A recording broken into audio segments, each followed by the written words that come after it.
ഒരു കാലത്ത് ഒരു ചെറിയ ഗ്രാമത്തിൽ ഒരു ചെറിയ എലി താമസിച്ചിരുന്നു. അത് വലുതോ ശക്തമോ ആയിരുന്നില്ല, പക്ഷേ അത് വളരെ മിടുക്കനായിരുന്നു. ഒരു ദിവസം ചെറിയ എലി ഒരു കളപ്പുരയുടെ അടുത്തേക്ക് നടക്കുകയായിരുന്നു. അവിടെ അത് ഒരു വലിയ രുചികരമായ ചീസ് കഷ്ണം കണ്ടു. പക്ഷേ ഒരു പൂച്ച അതിനടുത്തായി ഉറങ്ങുകയായിരുന്നു. പൂച്ചയ്ക്കും മൂർച്ചയുള്ള നഖങ്ങളുണ്ടായിരുന്നു.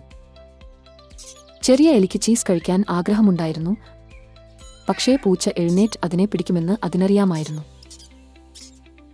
അങ്ങനെ അത് നിർത്തി വളരെ ശ്രദ്ധാപൂർവം ചിന്തിച്ചു.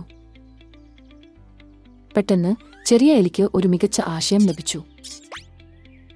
അത് നിശബ്ദമായി അതിന്റെ ദ്വാരത്തിലേക്ക് ഓടിച്ചെന്ന് അവിടെയുണ്ടായിരുന്ന ഒരു നീണ്ട വടി കൊണ്ടുവന്നു. പിന്നെ ദൂരെ നിന്ന് വടി ഉപയോഗിച്ച് അത് പതുക്കെ ചീസ് തന്നിലേക്ക് തള്ളി. പൂച്ചയും അസ്വസ്ഥനായി ഉറങ്ങുകയായിരുന്നു, കനത്ത നെടുവീർപ്പിട്ടു. താമസിയാതെ ചെറിയ എലി ചീസ് കഷണം എത്തി. പൂച്ച ഇപ്പോഴും നല്ല ഉറക്കത്തിലായിരുന്നു. ചെറിയ എലി വേഗത്തിൽ ചീസ് അതിന്റെ ദ്വാരത്തിലേക്ക് തിരികെ കൊണ്ടുവന്നു.